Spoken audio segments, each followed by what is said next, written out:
Olá e bem-vindos aos lançamentos do mês de agosto! Uhul! Foi mês de Bienal, então tem muito lançamento, tem muita coisa legal. Inclusive tem mais lançamento do que a gente vai falar, então a gente selecionou alguns dos que a gente achou mais interessante. Então, sério, se vocês quiserem deixar no comentário que a gente esqueceu alguma coisa, não é que a gente esqueceu, é que a gente não quis falar mesmo.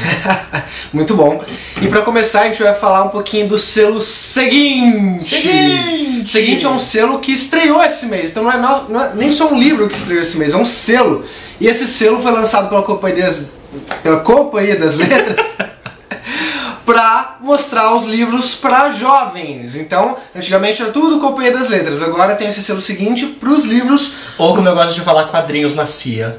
Não é quadrinhos na CIA, mas não vai ter quadrinhos, são livros para jovens. Então, por exemplo, a gente tem aqui, ao primeiro dia de aula, sempre de R.L. Stein, ou Stein, eu não sei direito como é que fala. Mas lembra muito o Dia da Marmota, aquele filme. Você já assistiu aquele filme, não assistiu? Sim. Aquele filme Dia da Marmota, em que o cara vai fazer um documentário de uma marmota e aí ele acorda no hotel, aí no outro dia, quando ele dorme, ele acorda no hotel No mesmo dia. E ele tem que fazer o documentário da marmota de novo. E de novo, de novo, de novo, de novo. E aqui acontece a mesma coisa. Porque o Archie, que é o nome do personagem principal, ele cai da cama, o irmão dele zoa com ele e um caminhão passa e joga uma poça de água em cima dele. Aí ele fala, putz, isso é o primeiro dia de aula, que inferno. E no dia seguinte acontece a mesma coisa, ele chega na escola, é o primeiro dia de aula de novo. E de novo, e de novo. Parece muito interessante, o livro é bem pequenininho, então eu tô curioso. E a Companhia das Letras mandou pra mim também esse reloginho, que é uma réplica do relógio que acorda o Archie. Uhul! Mas o relógio não tá na capa. O relógio não tá na capa. Inclusive a capa é muito bonita. Exatamente. Isso me lembra até um episódio de Supernatural com o Trickster. Ah, verdade. Ele fica revivendo o mesmo dia várias vezes. E daí a gente também recebeu isso aqui. A seleção de Kiera Cass. Inclusive, cara, que capa linda. Não é? Não é muito bonita? Linda pra caralho. Mostra aí o que eles mandaram pra gente. Então, deixa eu primeiro falar. A seleção conta a história de America Singer. E a seleção, tipo, é um ritual de passagem para algumas meninas que elas têm a chance de fazer parte da nobreza. Então todas as meninas querem ser uma das selecionadas. Só que essa tal de América não, porque significa ficar longe da família dela, ficar longe do príncipe encantado da vida dela. Só que dela conhece de fato o príncipe do reino, ou sei lá, do país. E dela repara que, tipo, às vezes aquilo que ela sonhou não chega perto do que ela nunca imaginou sonhar. Então essa é a premissa, é legal. Assim, eu acho que é legal, eu gostei muito da capa. E a gente recebeu, junto com esse, um esmalte turquesa da Big Universo. Eu passei de leve aqui, era isso que ele tava falando de mim na hora que a gente começou a gravar. Não, e o mas outro? foi só pra curiosidade. E, cadê? Ai meu Deus. Aqui. E recebemos também uma coroa. Que graça. Pra ser uma princesa. Né? Praticamente uma princesa. Eu sou a rainha. Mas assim, muito obrigado Companhia das Letras, a gente gostou. Inclusive, meus próximos cosplay. Vamos continuar? Vamos continuar. E teve muita coisa boa, inclusive na Giz Editorial. E não foi TechPix. Não foi TechPix. Giz Editorial lançou uma nova aventura de Kaori. Kaori que já foi resenhado 2 vezes aqui no Cabine Literária. Agora está lançando uma aventura que não é o livro 3 ainda, é uma aventura separada. De acordo com Julia Moon, era para fazer parte do livro 2. Depois, quando eu estava lendo a sinopse, eu entendi por quê. Porque o inimigo principal do 2 é o inimigo aqui dessa aventura também. Mas aqui ela vai ter a companhia do samurai sem braço, por isso que chama Kaori e o samurai sem braço. Ele é um samurai, mas ele não tem braço. Mas ele não tem braço. Como é que faz pra lutar se ele não tem braço? Como é que faz pra comprar um sapato se você não tem pé? Muitas questões e poucas respostas. Vamos para o próximo. Então, eu vou falar agora de Fios de Prata, mas antes eu queria falar uma coisa. Né? Quadrinhos, HQ, saiu isso aqui, gente. O Danilo comprou pra mim na Bienal. É um mangá de Resident Evil, levando isso em conta que agora, no dia 2 de outubro, vai sair Resident Evil 6. Então ele comprou e é muito legal, eu quero continuar lendo, mas ainda não saiu o 2. E, sei lá, conta a história do Chris e do Pierce, que é um personagem novo, indo pra um colégio, porque nesse colégio tá tendo um ataque de bioterrorismo. E eles mexem com isso, né? Então, cara, muito legal. Esse agora Pierce tá no Resident Evil 6? É, ele é o parceiro do Chris. Haha!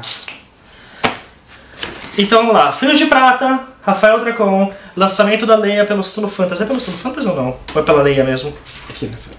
Não, é pela Leia. Pela Leia mesmo, não é do Selo Lançamento Fantasy. da própria Leia, do Rafael Dracon. E é muito curioso porque ele chama de Reconstruindo Sandman. Por quê? Parte da história se passa no sonhar. Para quem leu Sandman, sabe que sonhar é o reino do sonho. Morpheus, que é o personagem principal, também conhecido como Sandman.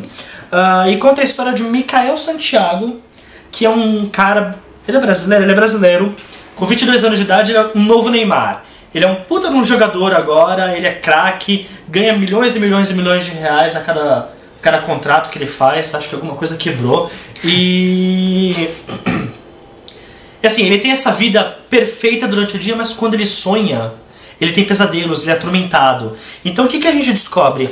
Descobre que 3 deuses do sonho estão em guerra no sonhar, e isso está repercutindo por toda a Terra e vira uma ameaça para todos os sonhadores terrenos. Então, aparentemente, ele faz parte vai fazer parte dessa história para tentar acabar com essa guerra e tornar o mundo um lugar bom de novo para as pessoas que sonham. Então, assim, cara, eu sou fã de Sandman. Tem muita referência a Neil Gaiman. De acordo com o Rafael Dracon, o Gaiman... É Gaiman, né? É Gaiman, eu imagino. O Gaiman chega a ser personagem aqui. Verdade, deve ser legal isso. Então, cara, a gente vai ler logo mais, tá na minha lista, eu vou ler logo depois de eu terminar de ler A Sombra da Serpente, que eu vou ler em inglês. Agora, o próximo é um livro que a galera Record tá lançando, que se chama Jogos Vorazes, o Guia do Tributo, que é o que ele se propõe a ser mesmo, um guia de jogos vorazes. Então você vai ter lá a explicação detalhada de como que é o processo dos jogos vorazes, enfim, e ele é focado, parece, na 74ª edição, que é a primeira edição do primeiro livro, né, que aparece a Katniss e tudo mais. Mesmo porque a 75ª seria o Massacre Quaternário. Que teve todos aqueles problemas lá que a gente não vai dar spoiler. Que spoiler. Todo mundo já viu, né? É um livro que vai focar, tipo, perfis de personagens, como é a arena, quem é cada um, vai mostrar a ordem cronológica dos eventos. Então, ao invés de a gente ver as coisas pelo ponto de vista da Katniss, a gente vai ver do ponto de vista de alguém que lê o livro e tá analisando tudo isso. Ou da própria organização do evento, enfim. Legal, né? Sim. Próximo livro! Assassin's Creed, A Cruzada Secreta. Se não me engano é o terceiro livro, acho que é o terceiro livro que eles estão lançando da série Assassin's Creed, que é baseado na série de videogame da Ubisoft, e conta a história de Altair. Que é do primeiro jogo, não é? Que é do primeiro jogo. É ele em Constantinopla, então é Niccolo Polo. Que nome legal.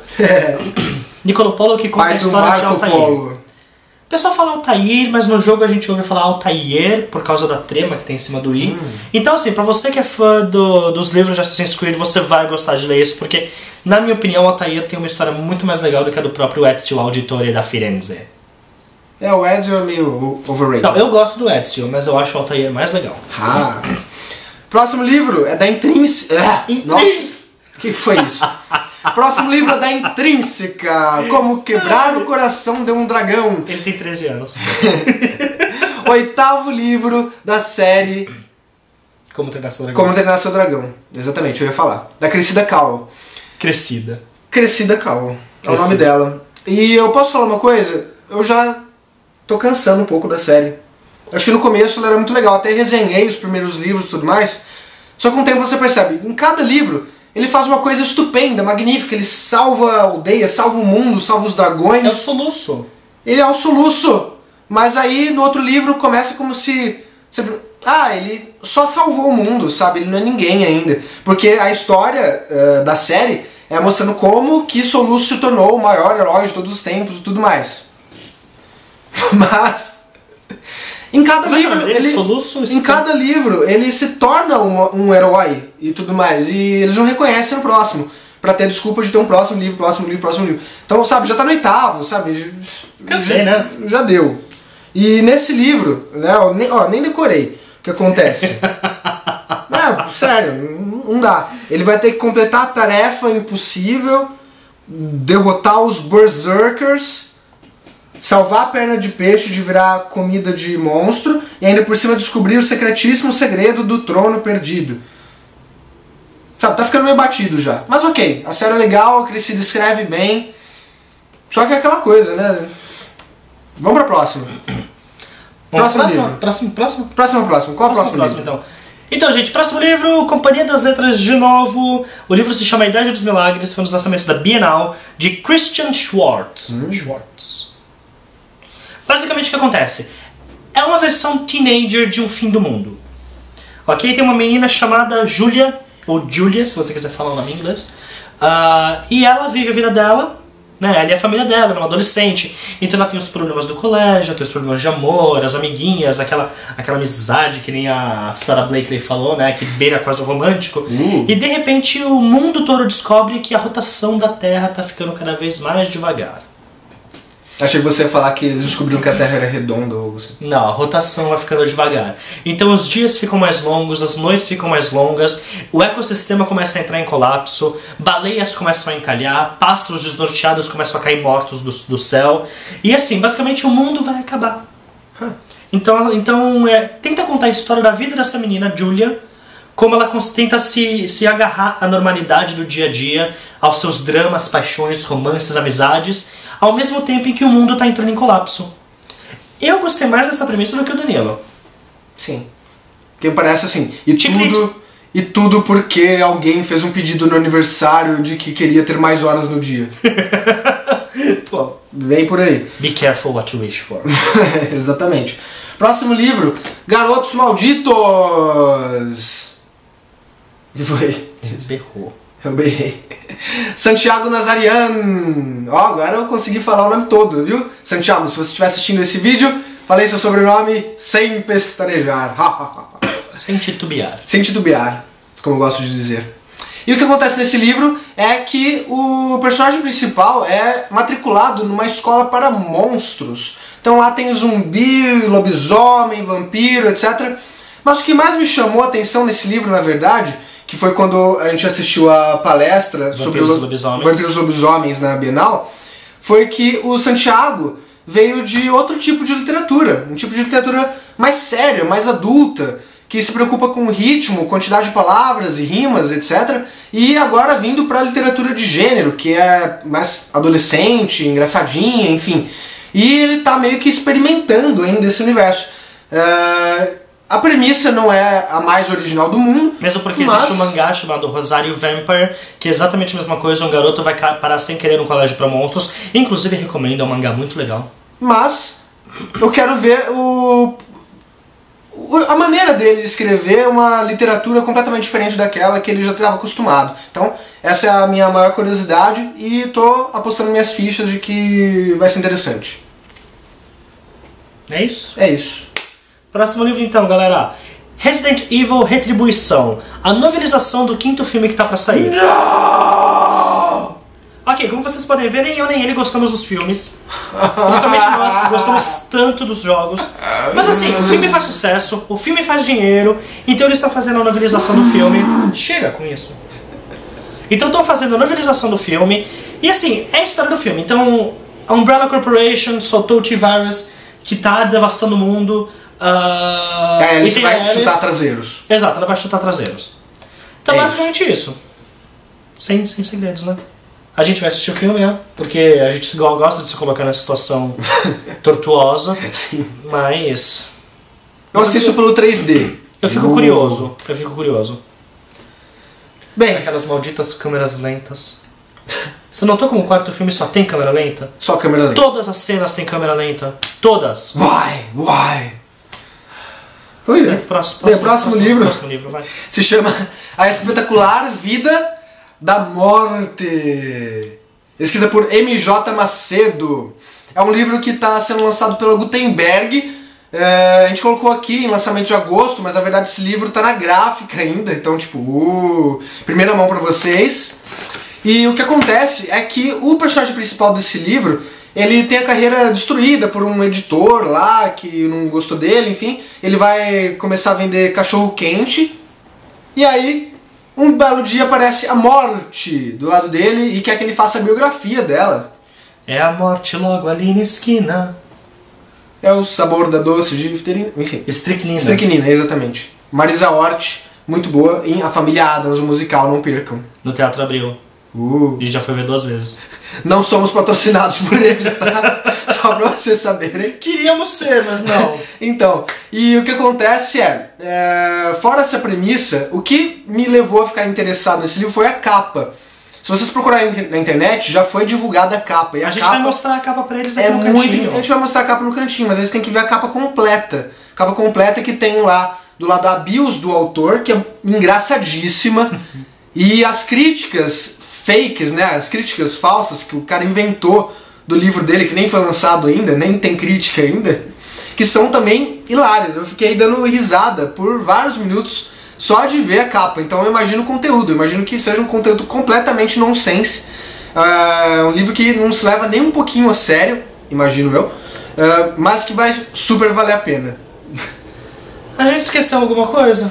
Não, tem agora o último livro. O último livro, qual que é o nome? O Rebelde. O Rebelde. O Rebelde é um lançamento, gente, deixa eu ver, porque eu não coloquei isso na nossa listagem, eu descobri esse livro agora há pouco. Então, eu deixei ele anotado aqui. O Rebelde de Jack White. White com Y. Ele basicamente inclusive, a capa dele é muito parecida com... Com Forte, não é? Também? Não, ele é muito parecida com as coisas que o Bernard Cornwell faz. Eu não sei se vocês vão conseguir enxergar, mas dê uma olhada aqui, ó. Deixa eu mostrar também. É verdade, mas ó, sabe, parece muito as capas dele. E, inclusive, ele é comentado na sinopse do livro, porque dizem, né, assim como o Bernard Cornwell começou a exaltar o rei Arthur e a sua história, esse autor aqui, Jack White, resolveu escrever uma trilogia, né, de livros, sendo que essa primeira se chama O Rebelde, que conta a história de William Wallace. Wallace Wells é do Scott Pilgrim. A história de William Wallace. Daquele filme Coração Valente? Sim. Coração Valente com o Mel Gibson. Então é a história dele. Vai ter também do Robert the Bruce e James the Black Douglas. Sim. Eu não conheço, eu conheço William Wallace. Bem, Jack White é escocês, por isso ele vai exaltar os heróis escoceses. Exato. Então assim, eu achei interessante que agora a gente vai começar a ver mais sobre outros heróis que não o Rei Arthur, né? Vai mergulhar um pouco mais nessa mitologia diferente. Então, acho que é sempre uma boa pedida. A editora que está lançando isso é a Casa da Palavra. E é isso. Acabamos os lançamentos do mês de agosto. Esperamos que tenham gostado. Esperamos também que você já tenha clicado no curtir antes de acabar o vídeo, né? Só por educação, convenhamos. Também se inscrito aqui no canal, porque eu sei que muitos de vocês ainda não se inscreveram e estão só esperando o meu pedido. Então, aqui está. Se inscrevam. Tem também o nosso Facebook, tem também o nosso Twitter. Ultimamente a gente tem usado mais o Facebook do que o Twitter. Sim, até porque vocês estão muito mais participativos no Facebook, né? Muito obrigado, galera. E por isso a gente sempre retribui também o carinho e a atenção de vocês. Então, até a próxima. Mês que vem tem mais. Uhul!